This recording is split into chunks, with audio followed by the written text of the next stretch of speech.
Witcher 4 on a base PlayStation 5. This is some serious tech wizardry. Pulling off detailed vegetation and multiple ray-tracing effects at 60 FPS is impressive stuff. Unless it's all just a bit of smoke and mirrors. How close will the final game be to this tech demo? Are we in for another 8-year Cyberpunk-style wait? Or will the Unreal Engine partnership fast-track us to a 2027 release? Bonus question. Do you think this quote-unquote tech demo with 300 NPCs on screen spark any hope for a 60 FPS mode on GTA 6? Alex, I'm going to tackle that last one first. I still think the concept of 60 FPS on GTA 6 is probably overly optimistic. Yeah, I don't believe that. Seems unlikely. Seems unlikely.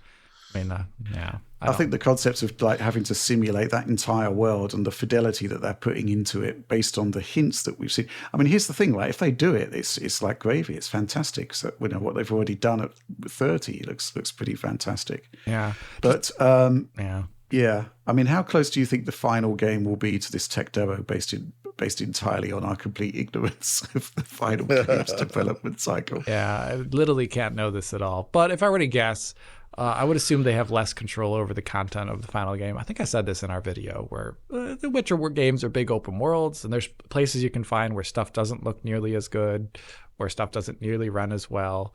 And all open worlds have these things. And I imagine that's one thing you'll find is there'll be those jerks on social media who will post like, The Witcher is such a good game, why does it have this? And it's like some absolutely embarrassing NPC interaction. I don't know. You know what it's like. They're going to do the same thing with GTA. They're going to do it too. Like, most expensive game in my butt. Yeah, you know, my ray trace bottom.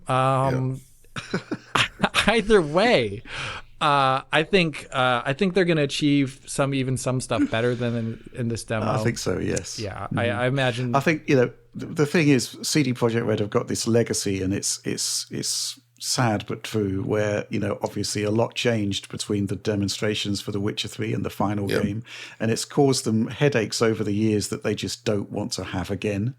So, you know, it's the kind of situation where you can be reasonably confident that they feel they can deliver based on what the quality of that presentation was, simply because they don't want to go through what they went through in the past. So, you know, I would also argue that they did not drop the ball on Cyberpunk in that regard. Yes, some of the gameplay features did change, but we were there for those initial presentations, right? Like I was there at the very first one that they showed it to the public, and I think the final game, especially with all the features they've added, looks better than any of the pre-release demos. At launch, yeah. Right? Like even at launch, it looked better than any of the pre-release demos. Like the game did not get worse graphically. So I think that sets the tone for what we'll see going forward here.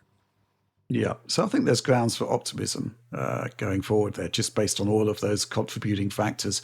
And the fact that the stuff that they were showing in that technical demonstration, it was effectively a demonstration for Unreal Engine 5.6, which is coming soon, if not even, it's out now on beta, isn't it, Alex? Yeah, I believe so, right. Yeah, beta. So those were actual systems. Those actual systems that are in the technology as it stands right now, and fruits of the collaboration with CD Projekt Red.